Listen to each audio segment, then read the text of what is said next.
Hari yang cerah sepertinya mengiringi kegembiraan warga Kepulauan Tanimbar. Akhir September lalu, penghuni kepulauan yang terlupakan ini kedatangan tamu istimewa. Istimewa karena sang tamu merupakan sosok kebanggaan warga.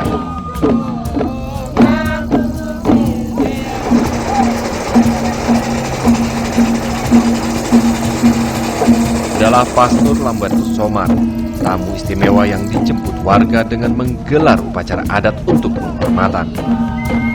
Ya, Pastor Somar begitu warga Tanimbar biasa memanggil putra kebanggaan Pulau Fordata ini. Sang pastor merupakan imam Katolik pertama yang berasal dari kepulauan ini.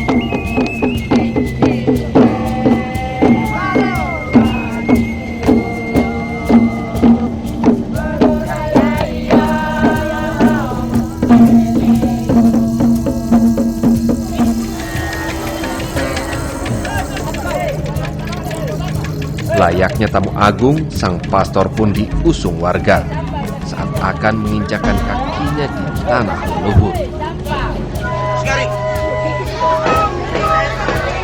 Dan dipimpin ketua adat, prosesi upacara penyambutan pun dilangsungkan.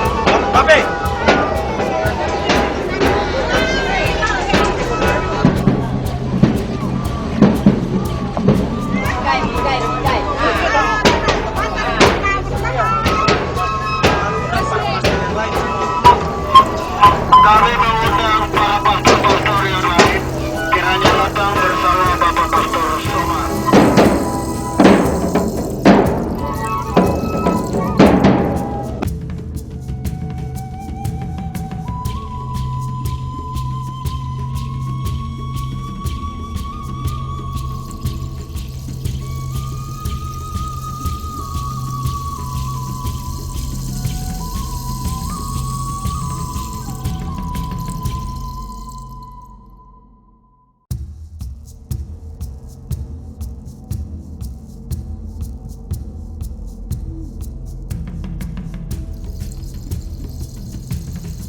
Tak hanya itu, berbagai kesenian yang sudah lama tak ditampilkan pun turut menyambut sang pastor.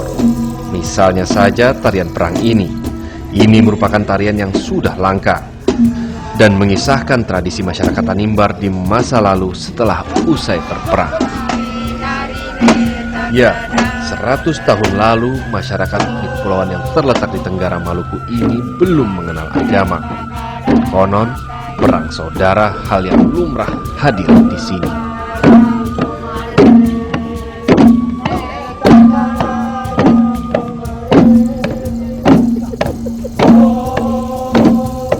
Tapi kampung waktu itu bukan di sini. Ini apa itu pemakaman dia, tapi kampungnya di atas, di kelapa-kelapa di sana. Sebab dahulu kan perang kampung dengan kampung, jadi tempatnya harus di atas. Oh, sebagai benteng pertahanan. Benteng, ya.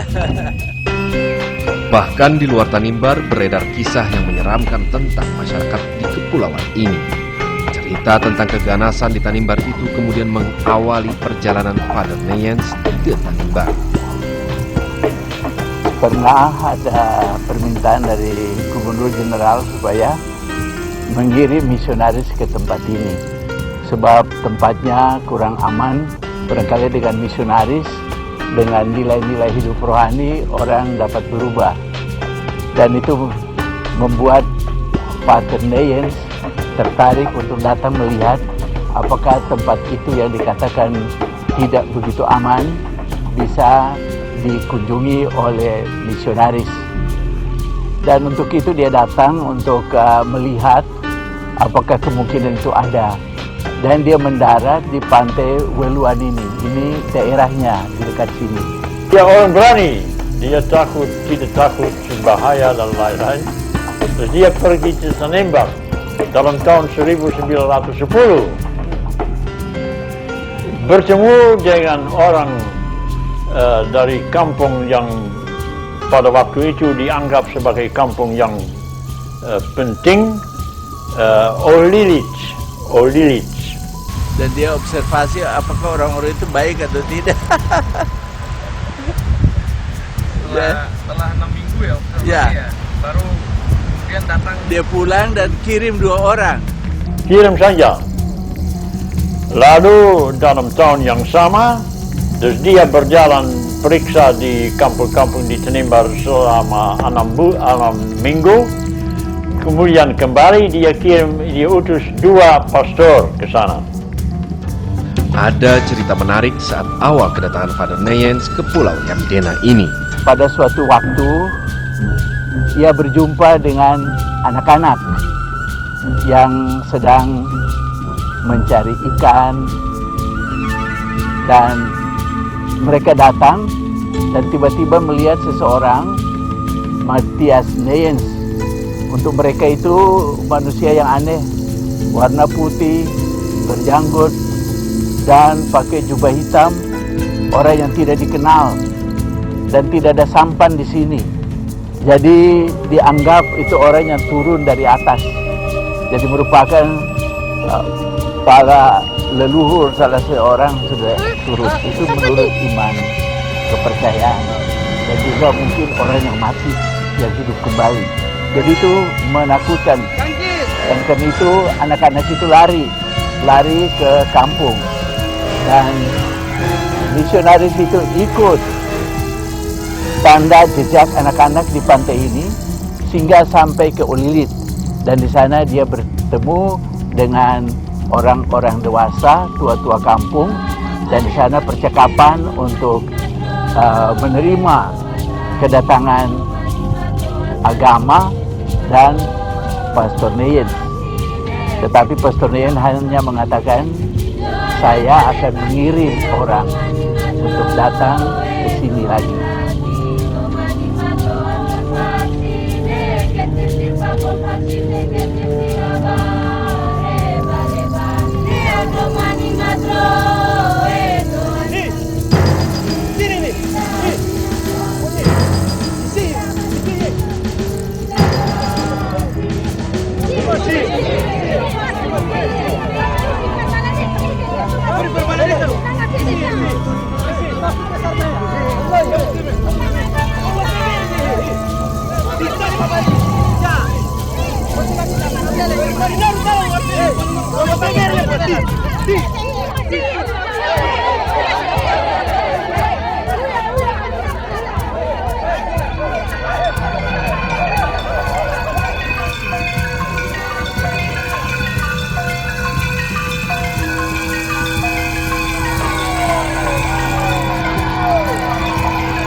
Dia terkesan sekali dengan orang Tanimbar. Cerita awal yang menakutkan dan menyeramkan itu tidak terasa. Sehingga dia mengatakan ini layak untuk orang datang. Hatinya begitu berkobar-kobar karena cintanya. Dia kembali ke pantai ini dan naik ke Penduar, ya. Penduar ini batu ini. Dan di situ dia sebenarnya memahat hati. Sekarang sudah tidak kelihatan lagi, atau kecil sekali kalau orang tahu masih bisa lihat ada tanda-tandanya. Tetapi itu sudah hampir mati. Dia mempersembahkan daerah ini kepada Hati Kudus.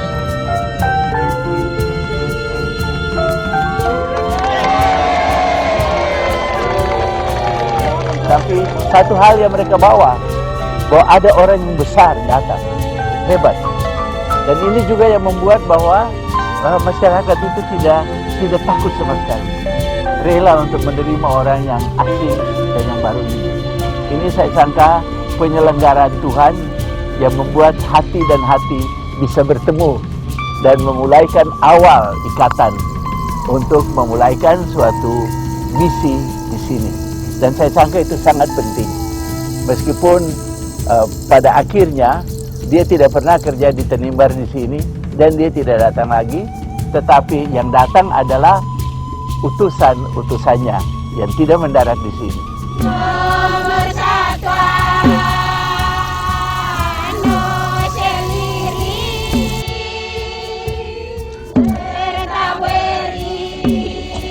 Saya merasa fondasi pertama yang membuat Pater Neyens memutuskan saya bisa mengirim misionaris ke tempat ini. Karena orang Tanimbar rupanya baik-baik juga. Kalau mereka sedikit keras, barangkali dengan hati yang lemah lembut bisa memperbaiki dan merubah mereka. Dan itulah keputusan yang sangat berharga yang menjadi awal bahwa Tanimbar terbuka untuk menerima iman yang dibawa oleh Matthias Neyens, iman akan cinta Allah yang luar biasa. Setelah Pater Neyens melakukan observasi, barulah misionaris Hati Kudus memulai kerjanya di pulau yang terlupakan ini. Orang tiba di dekat Olilit, kampung Olilit itu, dan mereka diterima oleh orang yang kebetulan ada di sana, dua orang dari satu kampung di Pulau Yamdena. Di Pulau Yamdena ada kampung Sifnana. Orang Sifnana waktu itu kebetulan ada di tempat di mana orang perahu itu tiba di Waitola, dan pastor dengan banyak barang tiba di sana. Orang Sifnana terima dua pastor itu dan bawa mereka ke kampungnya. Sifnana di sebelah timur dan Lauran, dua kampung Lauran. Lalu orang Olilit yang sudah bicara dulu dengan kepala dan mereka bilang terima, bilang pastor datang di Olilit. Mereka bilang ya nanti kita datang, tetapi sekarang sudah tinggal di sini, sabar dulu sedikit, pasti satu pastor akan datang. Dan kemudian ini betul satu pastor pergi ke Olilit dan tinggal di sana. Ini pastor yang disebut pastor Lobby Niemenhuis. Dan dia bekerja tetap sebagai pastor di Olilit. Ketika datang kedua pastor itu tak langsung menyebarkan agama. Mereka datang pas orang Olilit, orang Sifnana berkelahi, berperang. Sehingga dia takut pergi di sana, jangan-jangan pergi Olilit, ribut. Pergi ke Sifnana, ribut.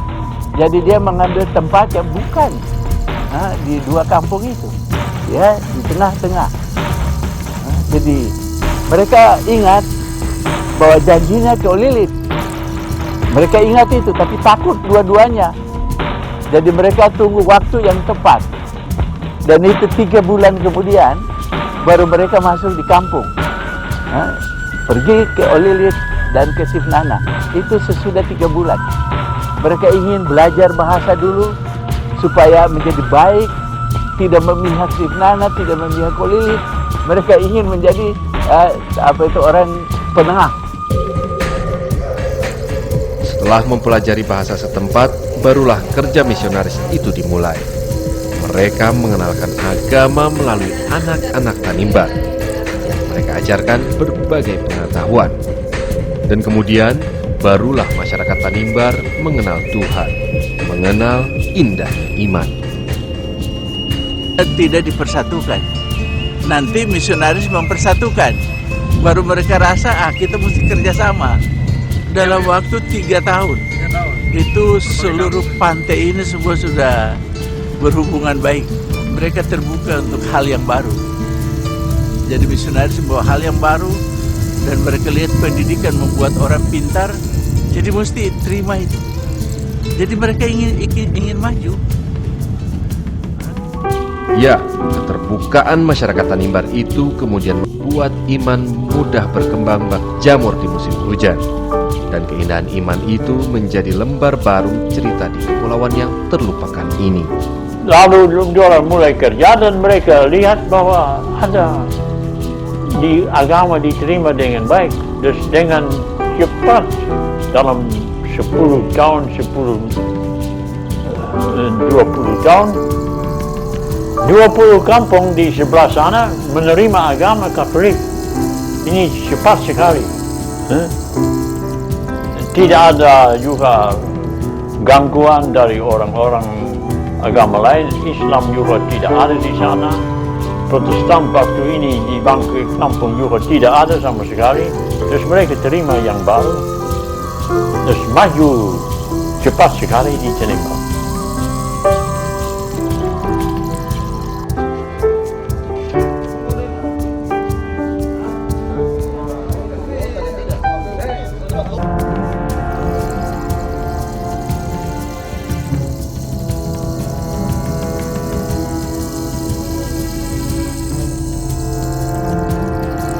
Kepercayaan ya kita bilang animisme. Orang percaya roh-roh. Ada roh-roh yang baik, ada roh-roh yang jahat. Kampung-kampung percaya bahwa ada roh yang memperhatikan mereka. Nenek moyang juga, ya mereka tinggal di mana. Terus orang percaya juga bahwa ada roh dari orang yang sudah mati juga memperhatikan mereka dan mereka mesti memperhatikan mereka. Terus animisme, kepercayaan. Dan mereka ada satu kepercayaan yang tidak begitu terang, bahwa ada satu yang di atas semua,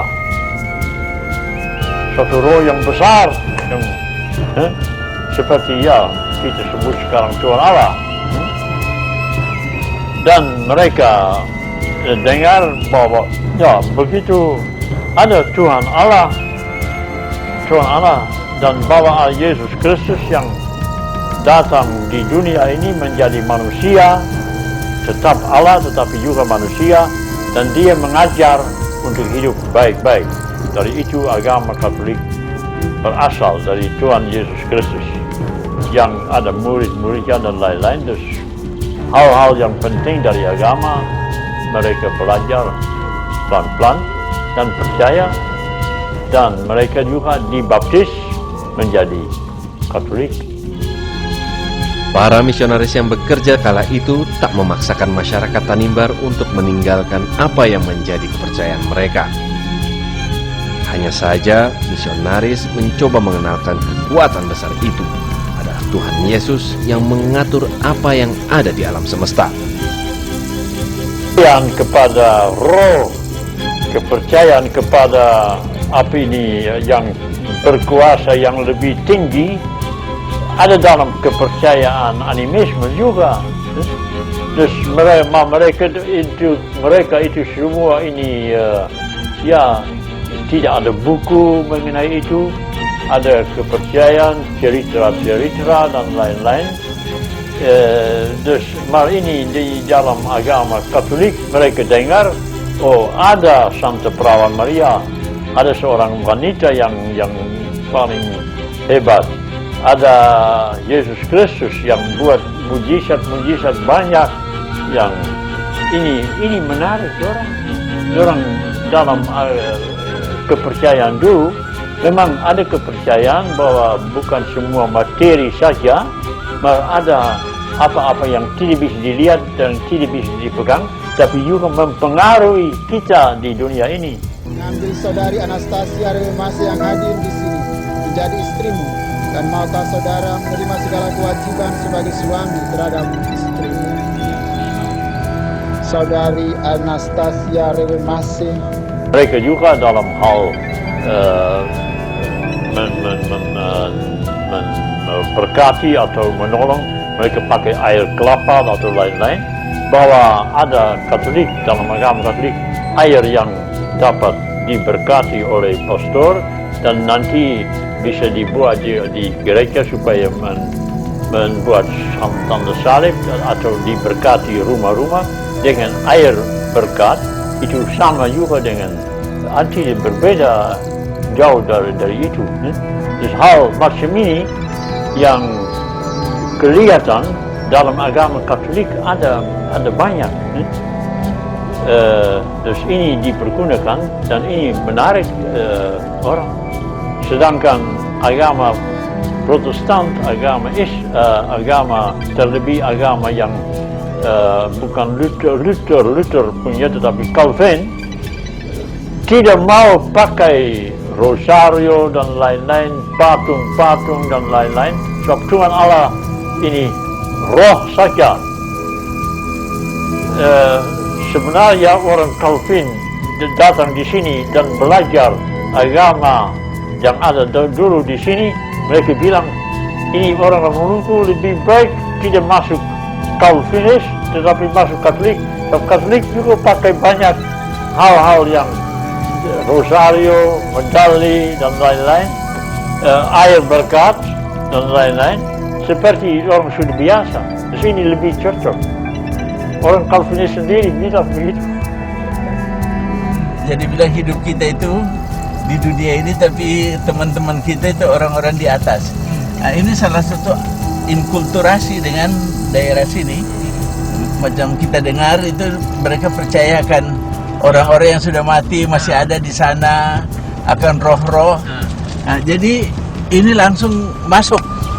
Nah, kita ingat roh-roh hidup bersama dengan roh-roh ini.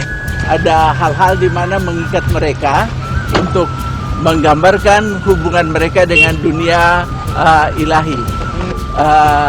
Katakan jalan pikiran orang, budaya itu ada orang-orang suci, ada leluhur yang hidup. Jadi ini cukup mudah disambung. Ya, dus biasanya kalau orang mati menurut mereka punya adat, ini kain-kain yang tua-tua yang berharga, itu dimasukkan di tempat di mana ini jenazah-jenazah ini ditaruh.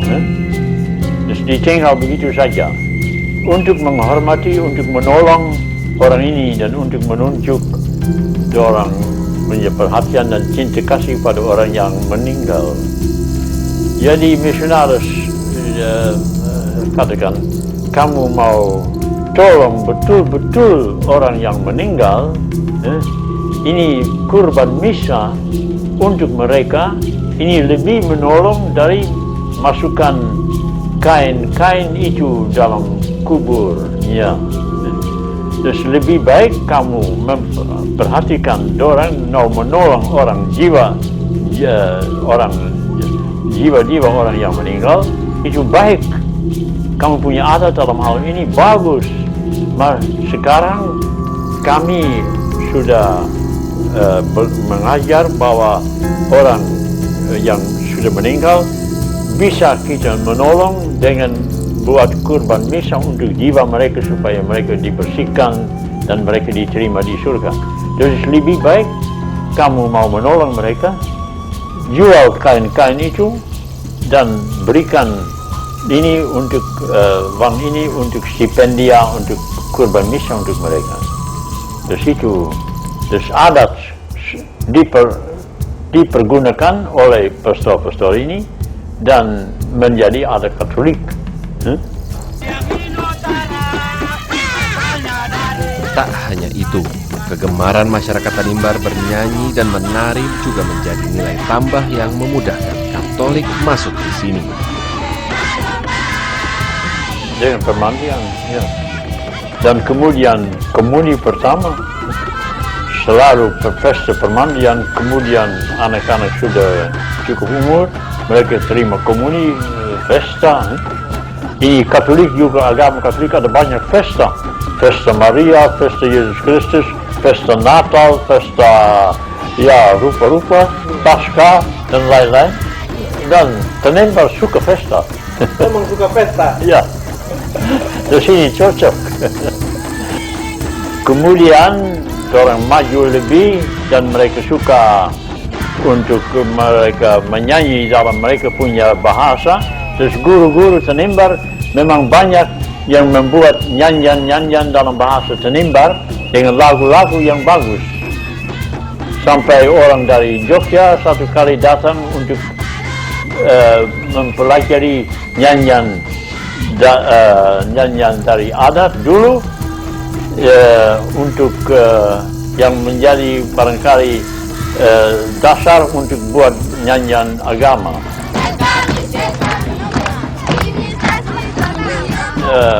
Fransiskus juga orang katakan, Fransiskus bagaimana dia mengajar, bagaimana dia mengajar anak-anak menyanyi Bapa Kami, Salam Maria, Credo dan lain-lain.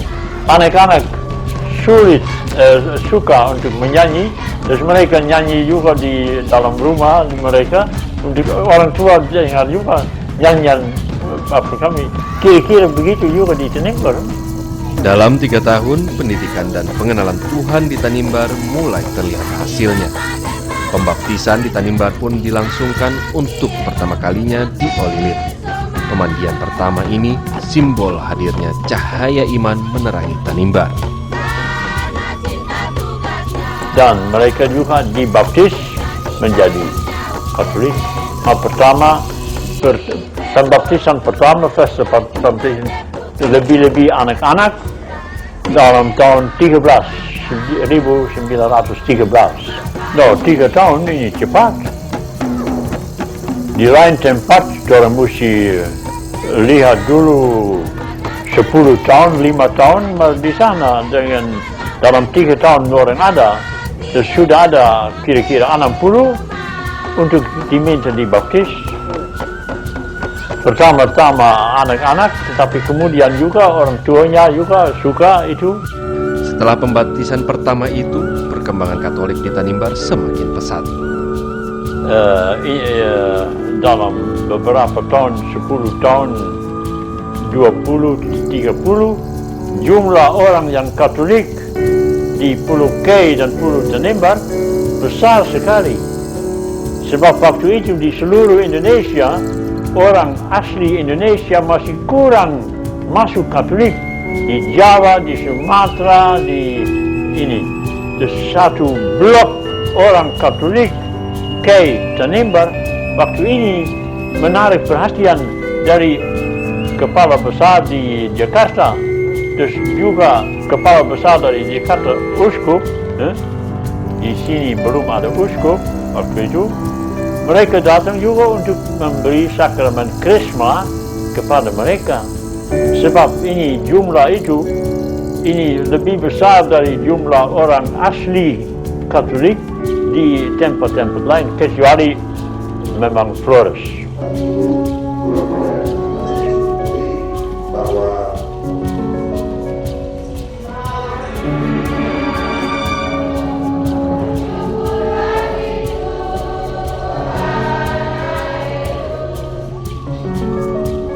Hambatan-hambatan di Tanimbar boleh dikatakan kurang. Sebab di sana agama, umpamanya agama Islam seperti di K, orang mesti hati-hati dengan orang Islam. Orang Islam tidak terima. Di Tanimbar tidak ada. Hanya sedikit di beberapa tempat ada orang agama Protestan. Di tempat itu di Jamdena sebelah timur belum ada. Di sini, ya ini dari orang saja. Tidak ada orang yang bilang jangan terima agama itu, jangan ini agama itu tidak baik dan lain-lain. Jangan masuk ini, masuk kita. Tidak ada kompetisi. Ini agama Katolik saja. Terus mereka terima. Terus orang memperhatikan pengajaran kepada anak-anak untuk mulai sekolah, untuk belajar, baca, hitung dan lain-lain. Terus orang tua suka itu bahwa anak-anak nanti menjadi pintar, anak sekolah. Sebelum ada sekolah dari pemerintah waktu itu. Terus orang buka sekolah dan dengan mereka belajar, mereka dapat juga pengajaran mengenai agama Katolik. Dalam perkembangannya, keimanan yang tumbuh di Tanimbar mempunyai keistimewaan tersendiri. Ini lebih daripada di tempat lain sampai orang biasa juga tahu banyak mengenai kitab suci yang orang Katolik yang di lain tempat tidak tahu. Ini sedikit istimewa di Maluku, di Tanimbar. Dari dulu, sekarang bagaimana keadaan sudah ada banyak yang berubah. Dari dulu ini terkenal karena itu, mengetahui agama dan kitab suci dengan baik.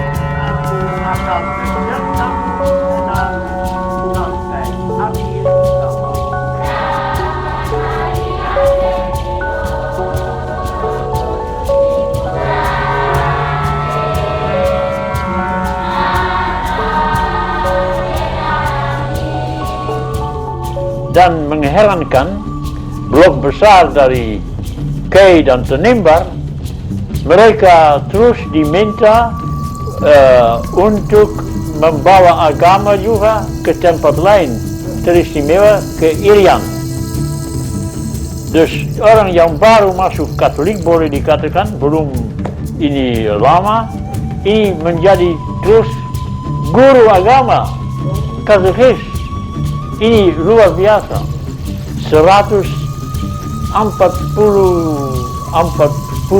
keluarga Katolik dari Kei dan Tanimbar pergi ke Irian, sampai di kampung kecil-kecil yang jauh sekali, di mana kehidupan masih di tengah boleh dikatakan orang potong kepala. Mereka berani dan mereka mengajar dan mereka kuat mempertahankan keadaan. Ini memang sulit sekali waktu itu di Irian, ini belum ada jalan-jalan lain-lain. Ini memang mereka seperti mereka terima, mereka katekis, dan ini satu kebanggaan untuk orang-orang itu yang walaupun baru-baru masuk agama sudah menyiarkan agama itu yang mereka baru-baru kenal, mereka dapat kepada orang-orang di Irian, di mana memang sudah ada masih adat yang luar biasa, yang masih kasar juga dan lain-lain. Ini orang di Kei dan Tanimbar dibuat sekolah guru, dan menjadi sekolah guru, walaupun guru-guru yang 1-2 tahun saja menjadi guru, ini tidak bisa dibandingkan dengan pendidikan guru-guru sekarang. Mereka sudah dapat seperti satu pangkat. Mereka sudah rasa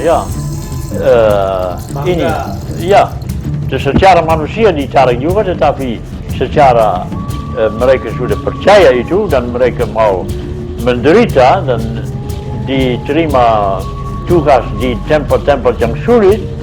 Ini memang satu hal yang hebat sekali. Semangat misioner dari orang-orang Kei dan Tanimbar.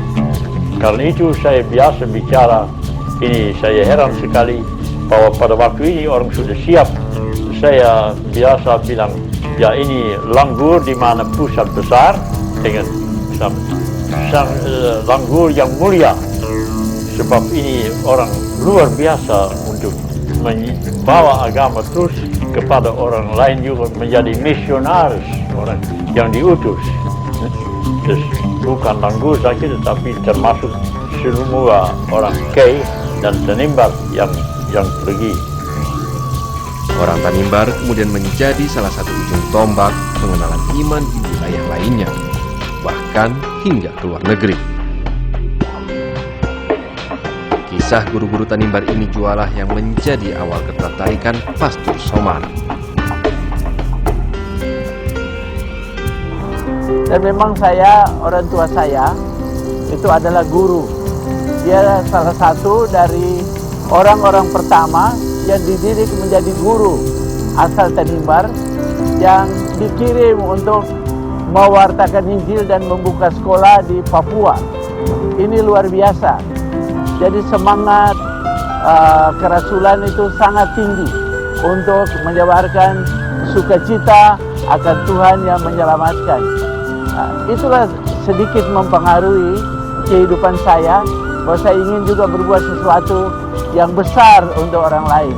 Meskipun tidak mengerti, memahami sebenarnya apa artinya dipanggil untuk suatu pekerjaan yang lebih besar. Tanpa disadarinya, hidup di lingkungan religius membuatnya terpanggil untuk menjadi pelayan Tuhan, menjadi seorang misionaris di tahun 1960. Sebenarnya tidak ada pikiran khusus untuk menjadi misionaris, tetapi sejak awal saya melihat ayah saya sangat dekat dengan misionaris, sangat terlibat dengan misionaris, sehingga saya merasa bangga tentang ayah saya, tentang ibu saya, menjadi pendukung dari karya misionaris. Jadi menjadi dekat dengan para misionaris itu, para pastor. Kemudian waktu sekolah, waktu kecil, saya senang dekat dengan pastor, bisa melayani dalam perayaan-perayaan keagamaan, dalam misa dan lain-lain yang dekat dengan pekerjaan seorang imam. Jadi sebenarnya tidak secara khusus memikirkan, tetapi sebenarnya terlibat dengan mereka yang sungguh-sungguh punya komitmen untuk membangun masyarakat yang ya bilanglah sederhana dan tidak diperhatikan oleh orang lain. Dan Tanimbar terkenal daerah yang dilupakan atau dibiarkan, Forgotten Island. Ada perasaan yang berbeda yang dirasakan Somar saat ada di lingkungan pastor dahulu. Ada semangat yang luar biasa yang dikaguminya. Memilih MSC karena saya melihat mereka itu mencintai dan punya komitmen yang mendalam. Dan itu merupakan pengalaman saya dekat dengan para misionaris itu. Dan pelan-pelan semangat itu masuk.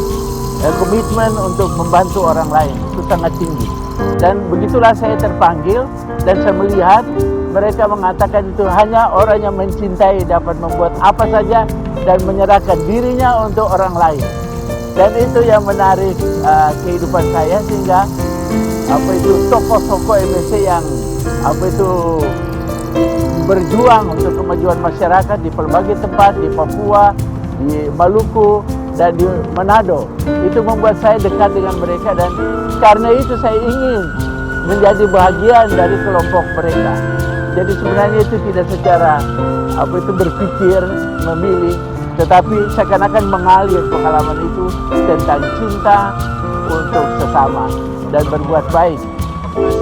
Di pertengahan tahun 60-an, berkat Tuhan semakin besar dirasakan Father Somar. 45 tahun lalu perayaan imam pertama sebagai orang Tanimbar. Tetapi kali ini perayaan pertama sebagai MSC. Ingat akan misionaris yang adalah misionaris Hati Kudus, MSC. Jadi memang saya juga merasa bahagia sekali. Itu suatu spontanitas yang luar biasa. Dan menurut saya ini mengenangkan orang akan iman mereka, harapan mereka akan berkat yang baik yang dialami masa lampau, sekarang dirasakan dari putra daerahnya sendiri. Jadi untuk mereka suatu kebanggaan tersendiri. Nah, waktu perayaan kedatangan saya, ini betul-betul saya melihat harapan orang agar saya juga menjadi harapan dari hampir seluruh masyarakat Tanimbar untuk hal-hal yang besar seperti dibuat oleh orang-orang bule, orang-orang Eropa. Ini saya sangka suatu kebanggaan tersendiri untuk masyarakat, meskipun saya tidak memahami secara mendalam waktu itu. Tahun ini genap sudah 50 tahun Lambertus Somar hidup di Tiara. Saya melihat sesudah 50 tahun menjadi misionaris Hati Kudus. Itu kira-kira perjalanan dari sejarah 100 tahun misionaris bekerja di sini. Saya merayakan 50 tahun. Tetapi waktu itu tidak seperti awalnya menjadi imam pertama. Itu dipersiapkan, diberitahukan, semua orang tahu. Tapi kali ini saya muncul tiba-tiba, tidak ada hubungannya dengan perayaan saya 50 tahun sebagai misionaris. Tapi mereka itu sangat mengingat peristiwa 45 tahun lalu ketika saya datang. Itu diingat sebagai suatu kenangan istimewa kan peristiwa yang pertama. Jadi saya merasa juga suatu kebanggaan tersendiri bahwa saya diterima sebagai misionaris baru dari kelompok misionaris asing itu. Memang Pastor Somar tak lahir di Tanimbar, namun itu tak mengurangi kecintaannya terhadap masyarakat di kepulauan terlupakan ini. Memang saya merasa demikian. Saya merasa punya tanggung jawab untuk semua dan saya punya komitmen untuk orang lain. Tetapi saya tidak pernah lupa Tanimbar. Juga ada seseorang yang punya usaha sekolah di Jakarta. Saya ada di situ. Saya membangkitkan semangat sama orang itu supaya bekerja di bidang pendidikan dan menghantar orang Tanimbar belajar di sekolahnya SMA, SMP, SMA dan ke arah universitas. Itu yang kita buat. Tidak secara langsung, tapi saya tidak pernah lupakan daerah Tanimbar. Jadi itu sudah dari tahun, bilanglah 70-an. Saya sudah bekerja untuk itu, meskipun tidak pada tempat ini. Tapi akhirnya saya toh merasa mesti satu kali datang luar biasa. Dan untuk itu saya mempersiapkan Tanimbar yang bilanglah untuk meloncat ke tahap berikut, tahap yang baru, di mana kita tidak memperhatikan soal agama saja, tapi juga soal kemanusiaan, sosial, dan sosial ekonomi. Ya, 100 tahun sudah cahaya iman menerangi Tanimbar. Tak hanya guru-guru ataupun pastor-pastor yang terus mengobarkan semangat misionaris dan mengukir sejarah pewarta Injil. Suster-suster dari Tanimbar pun punya risalah yang tak kalah menarik. Misalnya semangat pengorbanan. Karena kami punya pendiri itu punya pengorbanan tinggi sehingga waktu dia ajak untuk dia lari ke Australia, dia tidak mau. Dia mau mati dengan dia punya umur detail sehingga terdepan tembak mati itu. Ini rupanya semangat itu diwaris oleh kami sehingga daerah-daerah yang sulit itu terdekat lain mungkin susah untuk masuk, kami bisa masuk. Contoh saja seperti Tangerang, itu Muslim Tangerang sana terlalu fanatik. Kalau terdekat lain mungkin belum bisa, tapi FM masuk di sana. Mereka mulai bersahabat dengan TNM. Nah seperti itu, jadi kami punya semangat pengorbanan, semangat kesediaan serta kesederhanaan. Kesederhanaan ini buat kami di mana-mana orang senang. Mereka datang dari keluarga yang biasa dan tidak pernah ingin menjadi suatu keluarga yang lain dan akan tercabut dari masyarakat. Memang selalu merakyat kehadiran dan juga pekerjaan itu selalu menjadi sesama. Sangat luar biasa yang saya rasa itu salah satu dari kekuatan para suster. Kami punya pelindung Santa Perawan Maria. Kami banyak menimba dari pelindung dan kami punya pendiri. Begitulah indahnya Kristus di Tanimbar saat ini. Hasil kerja para misionaris yang kini manis terasa. Padahal sebelum cahaya iman ada di sini, kedamaian mungkin menjadi barang langka di sini. 100 tahun sudah Kristus melindungi umat Katolik Tanimbar. Lewat para misionaris, iman itu sampai di pulau yang terlupakan ini. Sampai saat ini, para pelayan Tuhan itu mendapat tempat yang istimewa bagi masyarakat Tanimbar. Namun, pekerjaan belumlah usai. Setelah 100 tahun, tantangan terhadap keimanan tentu semakin beragam. Lebih di tangan pengurus sekolah Katolik, maka kemudian kuasa dari pengurus sekolah ini, sebab pemerintah bayar gaji semua, makin lama makin lebih di tangan pemerintah yang tidak begitu memperhatikan agama seperti dulu pastor-pastor. Di sini perubahan di seluruh Indonesia dengan persekolahan. Roda waktu terus berjalan. Semangat misionaris mungkin tidak tertelan zaman, masih terjaga dan terus dipupuk.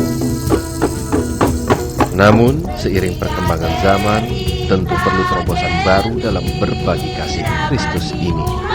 Membuat suatu milestone pada 100 tahun, saya ingin suatu persembahan dari misionaris Hati Kudus. Dan saya sebagai putra daerah pertama sebagai misionaris Hati Kudus mempersembahkan suatu wadah untuk pembinaan masyarakat dan pendampingan untuk gereja, untuk masyarakat, bermitra untuk melangkah lebih maju, untuk naik secara sosial tapi juga secara ekonomi. Nah, sebab ini menjadi daerah-daerah yang terbelakang selalu kurang mendapat kesempatan diperhatikan oleh pusat karena memang daerah yang terlalu terpencil. Jadi begitulah impian saya untuk masyarakat Tenimbar didukung oleh Yayasan Kasih Mulia. Dan meskipun saya tidak dapat melihat hasil-hasil itu secara langsung pada saat ini, tapi mudah-mudahan orang-orang di kemudian hari, mungkin anak-anak, cucu-cucu dari generasi ini dapat memetik buah-buah dari apa yang saya mulai pada hari ini.